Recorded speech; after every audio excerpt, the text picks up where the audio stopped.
स्वागत है आप सभी का आपके अपने चैनल ग्रोमंत इंस्टीट्यूट पर।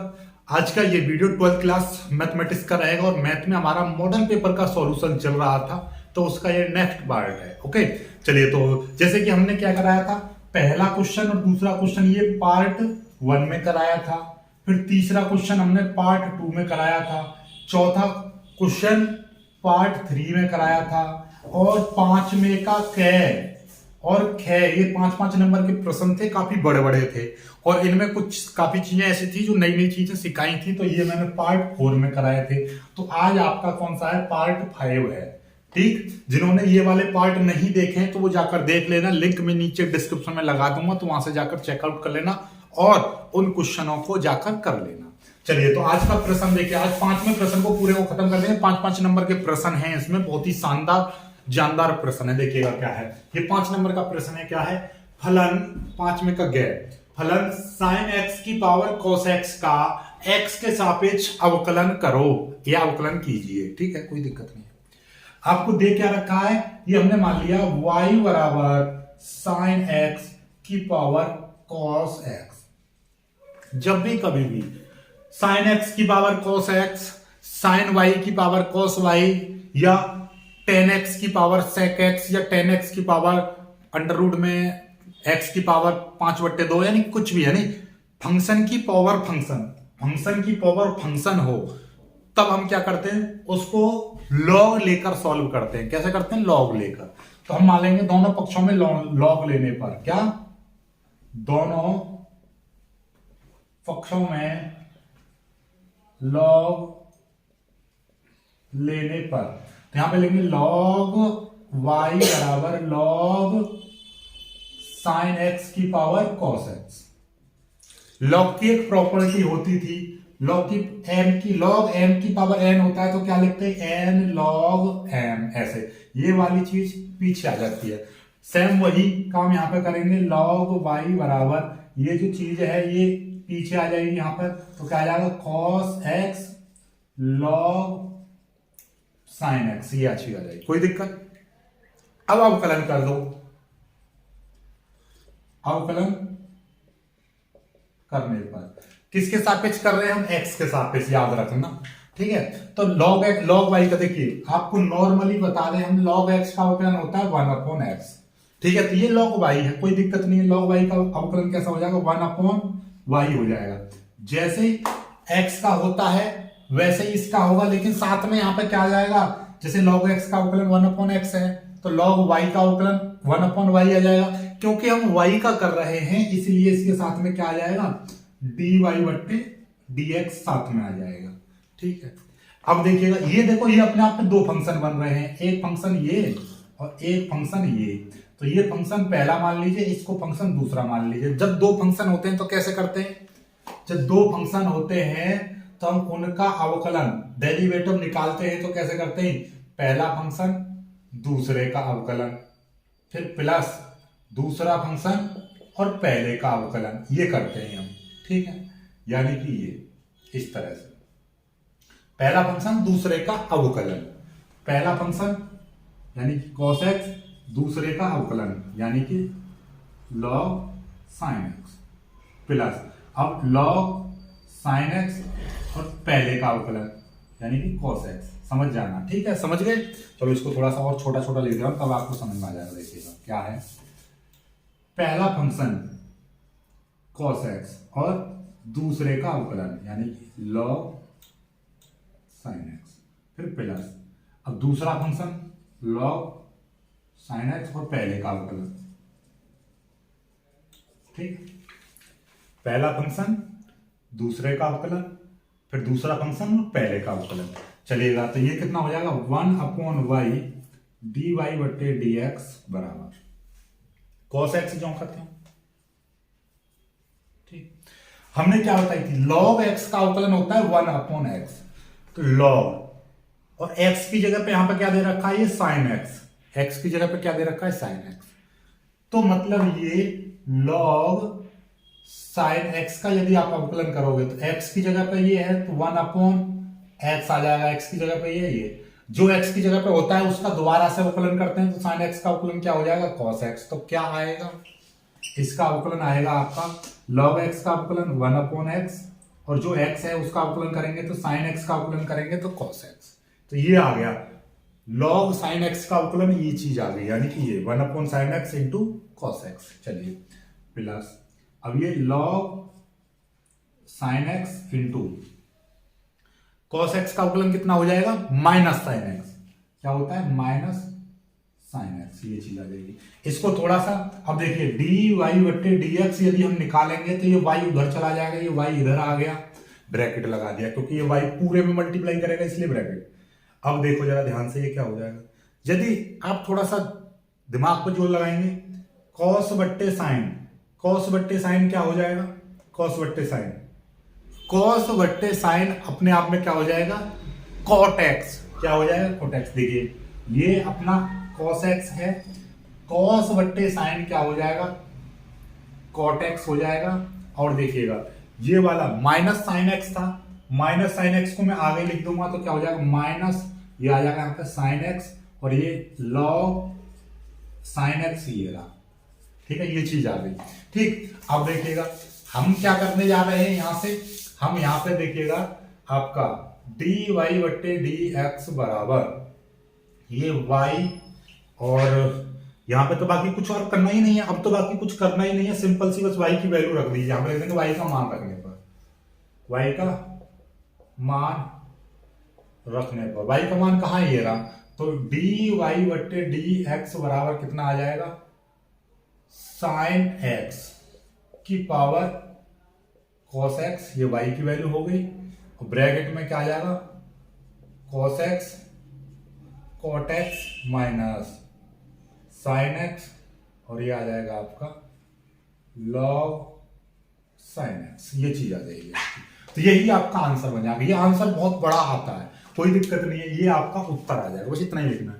ये वाली लाइन नहीं समझ में आ रही हो तो मैं फिर से बता दे रहा हूं, पहला फंक्शन दूसरे का अवकलन, फिर दूसरा फंक्शन पहले का अवकलन। ठीक है, अब हमने क्या करा, log sin x का अवकलन, log यदि x होता तो 1/x आता है, तो log x की जगह पे sin x है तो 1/sin x, जो x की जगह पे होता है उसका दोबारा से अवकलन करते हैं तो sin x का अवकलन cos x, फिर प्लस log sin x जो करते हो, cos x का अवकलन कितना आएगा, माइनस sin x, ये आ गया।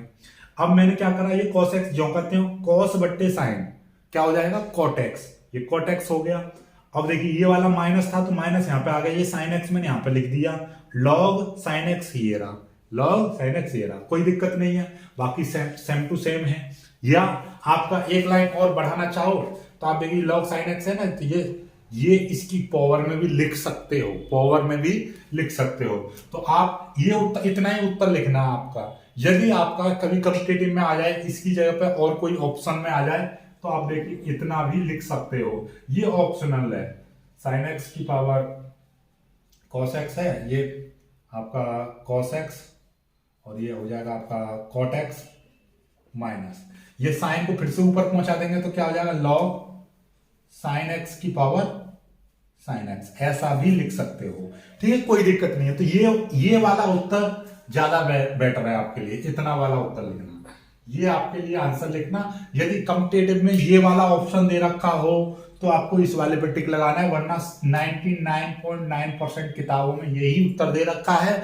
बाकी कोई भूली विचली कोई किताब हो तो वो ये भी हो सकता है। ठीक है, इसलिए ये भी आपको पता होना चाहिए कैसे हो गया, क्योंकि लॉग की प्रॉपर्टी थी ना, ये वाली चीज लॉग के पीछे आ जाती है तो ये आगे भी पहुंच सकती है, यही चीज। ठीक है, तो ये वाला आपको नहीं करना है, केवल यहीं तक उत्तर लिखना है आपका। ठीक है, चलिए 5 नंबर देख लो, कितनी 4-5 लाइनों में 5 नंबर हो गए, है ना, प्यारा सवाल। चलिए आगे करते हैं, अगले सवाल में पढ़ेंगे। ठीक है, चलो स्क्रीनशॉट ले लीजिएगा इसका।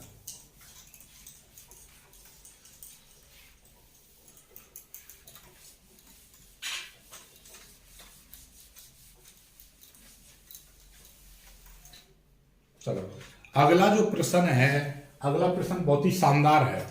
क्या है ये देखिएगा, ये भी प्रश्न बहुत ही अच्छा है। ये कह रहा है -π/4 से +π/4 sin स्क्वायर x dx का मान निकालना है। ठीक है, कोई दिक्कत नहीं है ना, बहुत ही प्यारा सवाल। ठीक है, ये है आपका 5 में का घ 5 में का ये घ 5 में का घ। बहुत ही प्यारा लाजवाब सवाल है। इसके लिए देखिए कौन से अपने को, पहले तो ये देखिए, ये हमने मान लिया कि भाई ये आई, पहले तो हमने इसका सॉल्यूशन कर रहे हैं यहां से, और ये हमने आई बराबर मान लिया। आई बराबर क्या, -π/4 से π/4 और sine square x into D x. इसका आप डायरेक्टली नहीं निकालोगे, क्या डायरेक्टली नहीं निकालोगे। इसके लिए भी देखिए दो चीजें होती हैं। क्या होती हैं, यदि आपका देखिए एक चीज मैं आपको बता दूं, देखिए एक क्वेश्चन है, एक हुआ है, इसका सूत्र मैं आपको बता दूं। ये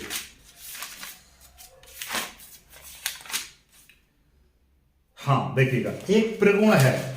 प्रगुण क्या है कि यदि कोई फंक्शन -a से a दे रखा है तो ये दो भागों में टूट जाता है।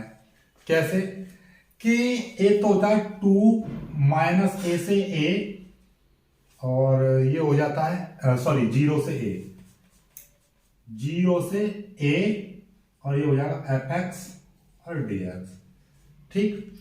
और यहां पर इसको ऐसा लिखिए, -a से a fx इंटू dx, और ये 0, ठीक है। 0 कब होगा, यदि fx सम है, यदि fx सम है, और यदि fx विषम फलन है, तो ये देखिएगा बस यही कॉन्सेप्ट है। क्या है,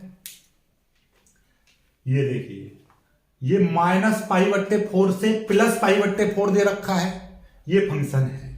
तो ये अपने आप में यदि ये सम फंक्शन होता, सम फंक्शन है, तो हम जैसे कि ये देखिएगा, इसको देखो, -a से a fx dx बराबर, यदि ये सम फंक्शन है, fx आपका सम फंक्शन है, तो हम लिख देंगे 2 0 से a fx इंटू dx लिख देंगे, ठीक है।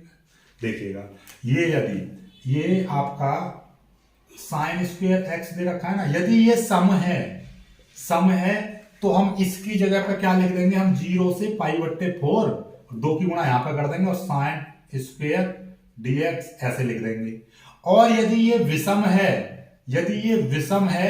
विषम फंक्शन है, तो हम सीधे डायरेक्टली इसका जब ये करेंगे, इसकी जो वैल्यू है कितनी आ जाएगी, इसकी जो वैल्यू है टोटल मिला के 0 आ जाएगी, यानी इस पूरे इसकी जो वैल्यू है वो 0 आ जाएगी। 0 कब आएगी, जब ये विषम फंक्शन है, और यदि सम फंक्शन है तो ये वाला फंक्शन, यानी कि इसमें कन्वर्ट कर देंगे हम इसको, इसी चीज को किसमें कन्वर्ट कर देंगे, इसमें। तो अब आपका ध्यान किस पे लगाना है कि सर ये कैसे पता चलेगी, अब हम कैसे जान पाएंगे कि ये सम फंक्शन सम है या विषम है। तो उसके लिए यदि सम फंक्शन होगा, सम फंक्शन के लिए क्या चेक करते हैं, सम फंक्शन के लिए होता है यदि एफ एक्स जो है उसकी जगह पे क्या रख दें, -x रख दें, तो वो fx के बराबर आए, x की जगह पे माइनस रख दें और फिर वो fx के बराबर आ जाए, तो कहेंगे सम फंक्शन है। और यदि ये बराबर ना आए तो कहेंगे विषम फंक्शन है। तो वही कंडीशन यहाँ पे लगाओ। एक तो ये सूत्र हो गया, यहाँ पे हम चेक कर रहे हैं, ये साइन स्क्वायर एक्स को चेक करेंगे, ठीक है। साइन स्क्वायर एक्स को चेक करेंगे तो हम क्या लिखेंगे, तो सम फंक्शन के लिए यहां पे लिख दो, सम फलन के लिए क्या चेक करेंगे, f माइनस एक्स बराबर होता है fx, यानी कि जहां पर तो f माइनस एक्स बराबर, तो जहां पर ये x है, यानी कि साइन स्क्वायर एक्स था ना, साइन की जगह पर x की जगह -x रख दिया और ये स्क्वायर ये रहा, ठीक है। ये स्क्वायर मैंने कहां पे लगा दिया, यहां पे लगा दिया, कोई दिक्कत, ठीक है। ये साइन -x रख दिया, x की जगह पे मैंने -x रख दिया, ये स्क्वायर जो करते हैं। तो अब देखिए कितना हो जाएगा, साइन -x क्या होता है, माइनस साइन x होता है, माइनस साइन x हो जाएगा, इसका स्क्वायर करेंगे तो वो प्लस में ही आ जाएगा आपका साइन स्क्वायर x, और साइन स्क्वायर x मतलब क्या आ गया, fx आ गया। तो f की जगह पे यानी कि जो -x रखा था हमने वो फिर से fx बन गया, यानी साइन स्क्वायर x बन गया, और साइन स्क्वायर x यानी कि वही फंक्शन आ गया, वही फंक्शन आ गया ना, आ गया। ये fx हमने मान लिया, यहाँ पर क्या है माना, ये लिख दीजिए आप पहले इसकी लाइन में, यहाँ पे लिख दिया एफ एक्स बराबर, यहाँ पे पहले तो ये छांट लो, एफ एक्स बराबर क्या हो गया साइन स्क्वायर एक्स, ये आ गया है। और समफलन के लिए क्या होगा, माइनस एक्स रखेंगे एक्स की जगह पे, तो कितना आना चाहिए, एफ एक्स आना चाहिए, बराबर आ जाए तो सम है, नहीं तो विषम है। तो हम कह सकते हैं माइनस एक्स बराबर एफ एक्स आ गया, यानी कि यहाँ एक्स में हमने माइनस एक्स रखा तो वो फिर से साइन स्क्वायर एक्स ही आ गया, यानी कि यही फंक्शन आ गया, तो मतलब ये क्या है, समफलन है। तो हम लिख देंगे अतः यहाँ पर इसकी नई लाइन से लिख देंगे अतः एफ एक्स सम फलन है। जब समफलन है तो मतलब क्या हो जाएगा, समफलन है तो डायरेक्टली हम इसका लगा देंगे, तो आई बराबर क्या हो जाएगा, ये वाला फंक्शन यूज कर देंगे, तो आई बराबर ये इसकी जगह पर आई, ये माइनस पाई बट्टे 4 है और ये पाई बट्टे 4, तो sine square x into D x, इसकी जगह पर आई बराबर क्या आ जाएगा, 2 0 से पाई बट्टे 4 माइनस ए से ए, तो यहाँ पे क्या है 0 से ए, 2 0 से ए एफ एक्स की जगह पर क्या है वही sine square x into D x, ये चीज आ जाएगी। अब इसको सॉल्व कर लीजिए, ये भी अपने आप में एक फॉर्मूला होता है, क्या होता है, cos 2 थीटा, cos 2 थीटा का फॉर्मूला क्या होता है, 1 माइनस 2 साइन स्क्वायर थीटा बट्टे साइन स्क्वायर थीटा, ये होता है साइन स्क्वायर थीटा। ये इधर चला जाएगा तो ये उधर चला जाएगा, तो मतलब क्या हो जाएगा, यहां से हम निकालेंगे तो 2 और ये हो जाएगा 2 साइन स्क्वायर थीटा बराबर हो जाएगा 1, ये इधर चला गया माइनस कॉस 2 थीटा, तो साइन स्क्वायर थीटा बराबर क्या हो जाएगा 1 माइनस कॉस 2 थीटा बट्टे 2, ये आ जाएगा। तो यहाँ पर ये चीज वैल्यू रख देंगे तो क्या हो जाएगा 2, ये 0 से पाई बट्टे 4 और ये साइन स्क्वायर थीटा की जगह पे क्या आ जाएगा 1 माइनस कॉस 2 थीटा, तो x की जगह पे क्या आ जाएगा 2x आ गया, ठीक। x की जगह देखिए थीटा की जगह जैसे साइन स्क्वायर थीटा बराबर क्या हो जाए, जैसे cos 2 थीटा का फॉर्मूला होता है 1 माइनस 2 साइन स्क्वायर थीटा, मैं इसको इधर ले आया ये प्लस का हो गया, ये cos 2 थीटा इधर चला गया तो ये माइनस का हो गया, ये 2 से 2 इधर जाएगा तो बट्टे में आ जाएगा, तो साइन स्क्वायर थीटा का फॉर्मूला बन गया 1 माइनस cos 2 थीटा बट्टे 2, तो 1 माइनस x की जगह पे क्या थीटा है, थीटा की जगह पे x है, तो cos 2x बट्टे 2, ये अपने आप में फॉर्मूला बन जाएगा इसका साइन स्क्वायर एक्स का, इस फॉर्मूला के अकॉर्डिंग इसको आप साइड में लिख लेना कहीं पर भी, ठीक है, कि ये फॉर्मूला हमने यूज किया, ठीक। चलिए अब क्या होगा, इस 2 से ये 2 कट जाएगा और ये क्या आ जाएगा 0 से पाई बट्टे 4 और ये आ जाएगा 1 minus cos 2x into D x. चलिएगा अब चाहो तो इसको अलग अलग कर दो या इसका डायरेक्टली अवकलन कर दो, डायरेक्टली अवकलन कर दे रहे हैं हम सीधे सीधे, इसका अवकलन x का अवकलन कितना हो जाएगा, 1 का अवकलन कितना हो जाएगा, 1 का अवकलन हो जाएगा x माइनस, और देखिए cos 2x का, सॉरी ये समाकलन है 1 का समाकलन x, और कोई भी, क्योंकि आप जानते हो कोई भी कांस्टेंट होता है, कांस्टेंट का समाकलन करते हैं तो कांस्टेंट के साथ में x आ जाएगा, तो यहाँ पर कांस्टेंट 1 है तो 1 के साथ में x आ जाएगा, तो 1x आ जाएगा, 1x को लिख दिया हमने 1x, cos 2x, cos 2x का समाकलन करो, cos 2x का, जैसे आप देखिए नॉर्मली समझो कि cos x का यदि हम अवकलन करते हैं तो कितना आता है माइनस साइन x आता है, ठीक। तो उसी तरह से cos x का यदि आप समाकलन करते हैं तो आता है आपका साइन x, प्लस में साइन x आता है, ठीक है। तो cos x का समाकलन करेंगे तो प्लस का ये आएगा, ठीक। चलिएगा तो cos x का समाकलन करेंगे तो कितना आएगा, cos x का समाकलन साइन x क्या आएगा साइन x, तो x की जगह पे ये टोटल है 2x है, और जो x होता है तो उसका 1 अपॉन करके नीचे अवकलन करके लिख देते हैं, जो यहाँ पर x मानते हैं उसका 1 अपॉन करके लिख देते हैं, तो 1 अपॉन तो ये 2x का अवकलन करेंगे तो कितना 2, ये तो cos 2x का समाकलन जो होता है साइन 2x इंटू 1 अपॉन 2 ये होता है, और ये ब्रैकेट लगाएंगे बड़ा सा 0 से π/4 यहाँ पर लिमिट रख देंगे। ठीक है, लिमिट का मतलब क्या होता है कि भैया एक बार ये वाली लिमिट रखेंगे और फिर एक बार 0 रखेंगे। चलिए एक बार यहाँ पे ये वाली लिमिट रखेंगे तो x की जगह पे लिमिट रखेंगे तो π/4, x जहां पर आ रहा है वहां पर एक बार π/4 रखेंगे माइनस। ठीक है, ये नीचे तो ये 2 है, ऊपर sin 2 इंटू एक्स की जगह पे क्या रखेंगे π/4 ये रखेंगे। ठीक, फिर माइनस करेंगे, एक बार ये वाली लिमिट रख दी पूरे में, एक बार माइनस में एक बार 0 रखेंगे तो ये 0 रखेंगे तो ये 0 हो जाएगा माइनस, और यहाँ पे ये कितना हो जाएगा, देखिए नीचे तो 2 है, ऊपर ये 0 रखेंगे एक्स की जगह पे तो ये कितना हो जाएगा, ये sin 0 हो जाएगा।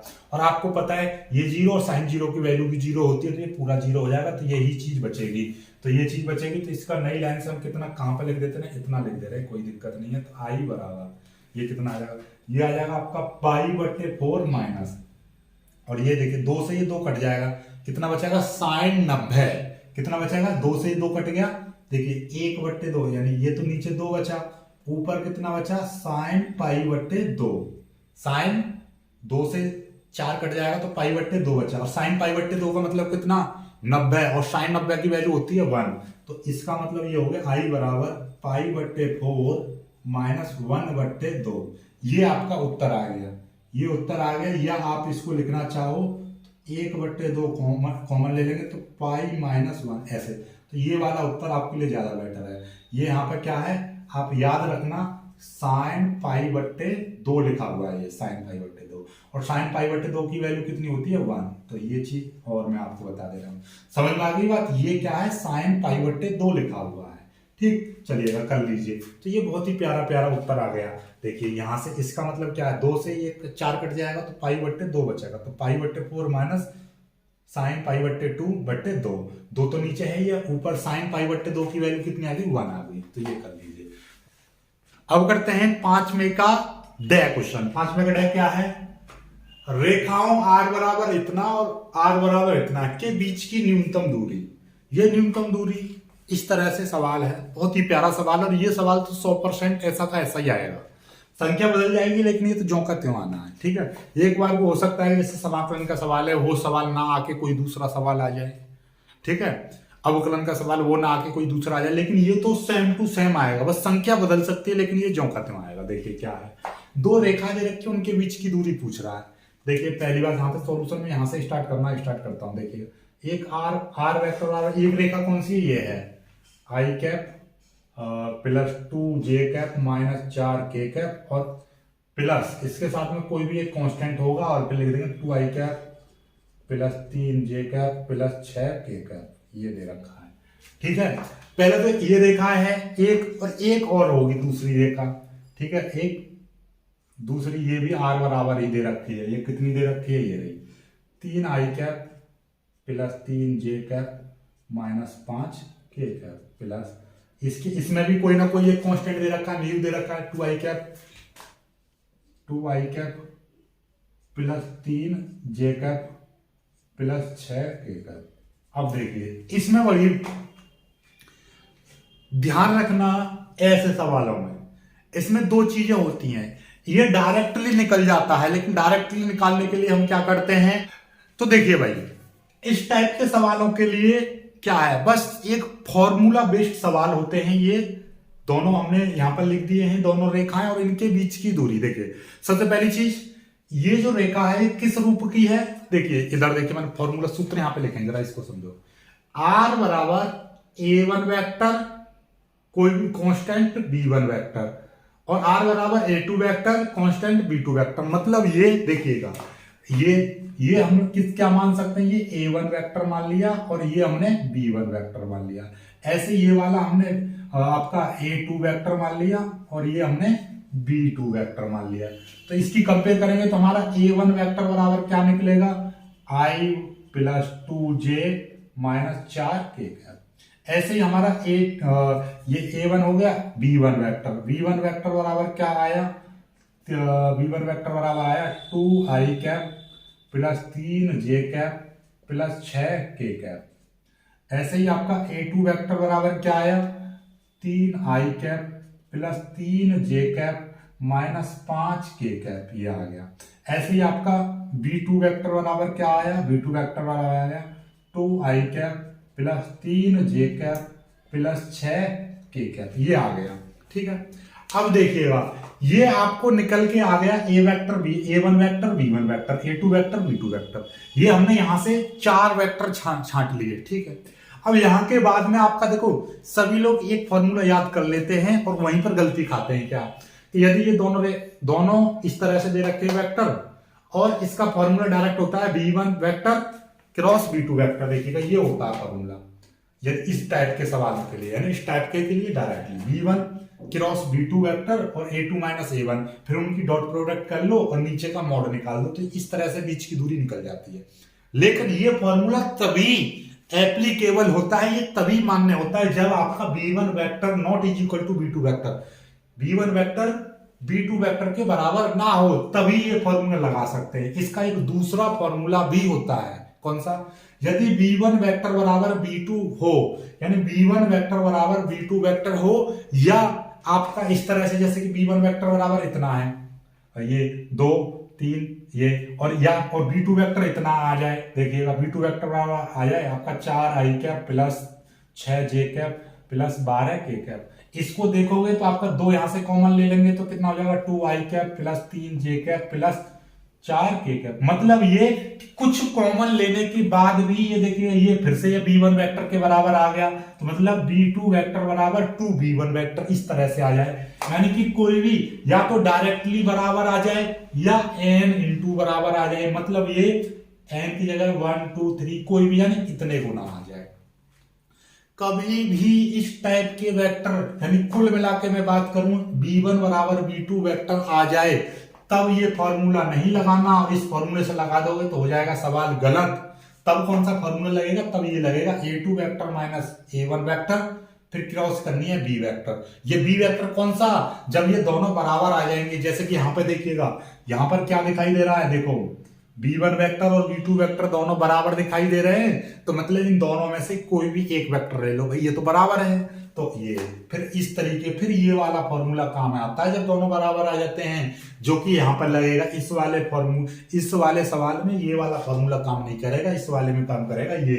जब आपका B1 और B2 बराबर आ जाए तो फॉर्मूला लगता है ये, और जब बराबर ना हो तो लगेगा ये। समझ में आ गई बात, चलिए बाकी सब कुछ सेम है। सबसे पहले आप क्या निकाल लो, A2 vector minus A1 vector निकाल लो। देखिएगा A2 माइनस A1, A2 की वैल्यू कितनी है, ये है, ठीक है, ये देखिए डायरेक्ट में घटा दे रहा हूं, देखिए 3i कैप में से 1i कैप जाएगा तो कितने बचेंगे, 2i कैप बचेंगे, ठीक, इतना तो समझ रहे हो। A2 3j कैप में से 2j कैप जाएंगे तो बचेगा कितना, 1 बचेगा, वो भी प्लस का j कैप, ठीक।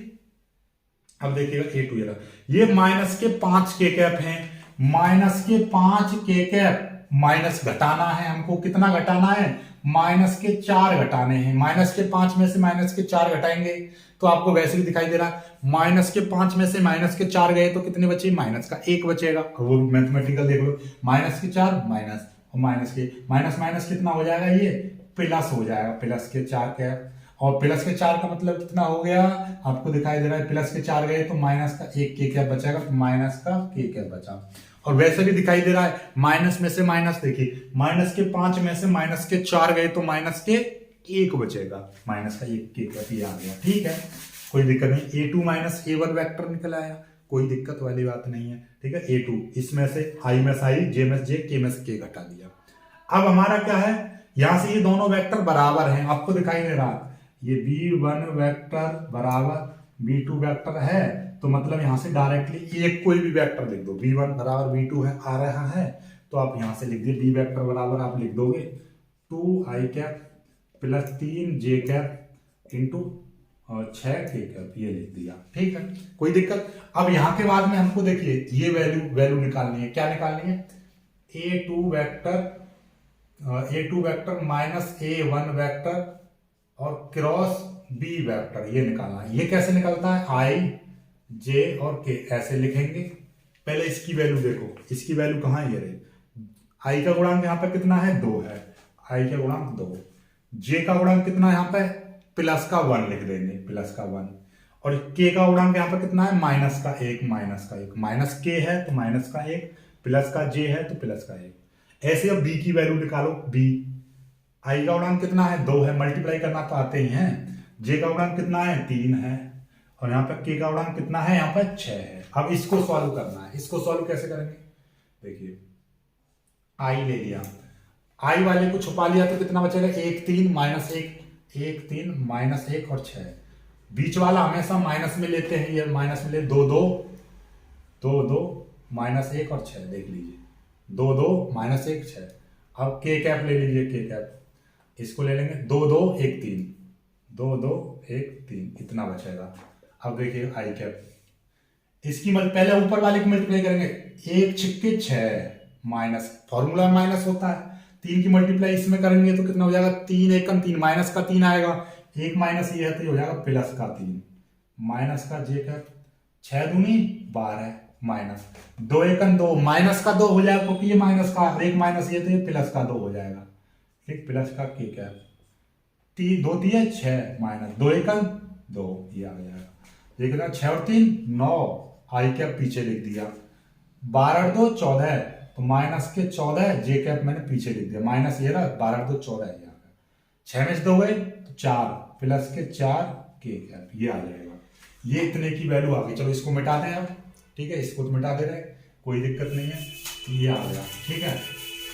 और हमको एक चीज और चाहिए था, ये तो इतने की वैल्यू आ गई आपकी, a2 minus a1 into b1 vector, b vector, और एक b वेक्टर का मॉड भी चाहिए था। b वेक्टर का मॉड कैसे निकलेगा, ये देखिएगा, यहाँ पे b वेक्टर ये दे रखा है, तो i का गुणांक कितना है, 2 है, तो 2 का स्क्वायर, प्लस j का गुणांक कितना, 3 है, तो 3 का स्क्वायर, प्लस 6 का गुणांक, k का गुणांक कितना 6 है, तो 6 का स्क्वायर, तो ये कितना आ जाएगा, अंडर रूट में 2 दूनी 4, प्लस 3 तिया 9, प्लस 6 6 36, तो कितना आ जाएगा, 49 आ गया, ये 49, और 49 का अंडर रूट कितना हो जाएगा, तो b अंडर रूट, b का मॉड कितना आ गया, 7 आ गया। बीच की दूरी, न्यूनतम दूरी चाहिए ना, तो न्यूनतम दूरी का फॉर्मूला क्या बनेगा, न्यूनतम दूरी d बराबर, न्यूनतम दूरी का फॉर्मूला बनेगा a2 vector minus a1 vector into cross b, sorry इसका मोड भी चाहिए, इसका भी मोड चाहिए, इसका भी मोड, इसका a2 vector minus a1 vector cross b vector, इसका भी मोड चाहिए। इसका मोड निकालेंगे तो कैसे निकलेगा, वही चीज, ये देखिएगा, 9 का स्क्वायर 81 माइनस 14 का स्क्वायर 14, 14 इंटू 14 करेंगे, 4 6 16 का 6 हासिल 1, 4 1 4 1 5, और 4 और 1 14 6 9 196, ठीक, समझ में आ गई बात। देखिए ये यहां से, चलो मैं इसको मिटा दे रहा हूं, पहले तो इसका यही काम कर लो, ठीक, ये देखिएगा, यहां से हम क्या कर रहे हैं, a2 vector minus a1 vector cross b vector का मोड, तो कैसे निकलेगा, 9 का स्क्वायर प्लस माइनस 14 का स्क्वायर प्लस 4 का स्क्वायर, तो ये मिला के कितना हो जाएगा, 9 का स्क्वायर 81 प्लस 14 का स्क्वायर 196 प्लस 4 का स्क्वायर 16, तो नॉर्मली देखा जाए तो कितना हो जाएगा, 196 प्लस 16 प्लस 81, तो कितना, 6 और 6 12, 12 और 1 13, हासिल 1, 9 और 1 10, 10 और 18 और 1 19, और 1 और 1 2, तो 293, इतना आ गया, ठीक है, कोई दिक्कत वाली बात नहीं है। अब हमारा एक और चाहिए था, बी वेक्टर का मोड चाहिए था, बी वेक्टर का मोड भी निकाल दो, जैसे अभी भी निकाला था, कितना आया था, 2 का स्क्वायर प्लस ये जे का गुणांक 3 का स्क्वायर प्लस 6 का स्क्वायर, तो ये डायरेक्टली कितना आया था, ये देखिए, यह था 2 का स्क्वायर 4 प्लस 9 प्लस 36, तो ये टोटल मिला के कितना, 49, तो बी का मोड बराबर कितना आ गया, 7 आ गया। बीच की दूरी, तो न्यूनतम दूरी कितनी आ गई, न्यूनतम दूरी डी का फॉर्मूला क्या बनेगा, a2 vector minus a1 vector cross b vector का मॉड बट्टे b वेक्टर का मॉड, ये चीज आई थी, उत्तर कितना आ गया देख लीजिए। इतने की वैल्यू कितनी आई थी, इतने की डायरेक्टली वैल्यू कितनी आई है, ये रही a2 vector minus a1 vector, ये क्रॉस b वेक्टर का मॉड इतने आ गई 293 अंडर रूट 293, ठीक, बट्टे बी वेक्टर का मॉड, बी वेक्टर के मॉड की वैल्यू कितनी आ गई 7। दिस इज योर आंसर, ठीक है, ये आंसर हो गया, काम खत्म। 5 में का डे सवाल समाप्त। अब क्या बचा, अब छठे प्रश्न स्टार्ट होगा, छठा वाला प्रश्न, ठीक है। छठा वाला प्रश्न भी आपको मैं बता दे रहा हूं, छठा वाला प्रश्न कितने कितने अंक का, ये भी 5-5 अंक का है। छठा वाला 5-5 का है। फिर आपको करने हैं, छठा वाला प्रश्न 5-5 अंक का है। फिर उसके बाद में आता 7वां और 8वां प्रश्न, केवल 7वें और 8वें प्रश्न में 8-8 अंक के प्रश्न हैं, जिसमें 2-2 सवाल दे रखे होंगे, एक एक करना है आपको। छठा वाला भी 5-5 अंक के। अब अभी अगला, ये 5वें का डे खत्म, छठे का क्या चलेगा कल, वो भी 5 नंबर का रहेगा। फिर उसके बाद में 7वें का क्या चलेगा, वो 8 नंबर का रहेगा। बस ये 2-3 सवाल रह गए, 6, 7, 8, ठीक है। इन सवालों को कर ले, इनकी प्रैक्टिस कर लेना, बीच की दूरी वाले की प्रैक्टिस जरूर करना, ठीक है। मिलेंगे कुछ अच्छी वीडियो में, तब तक के लिए बाय बाय।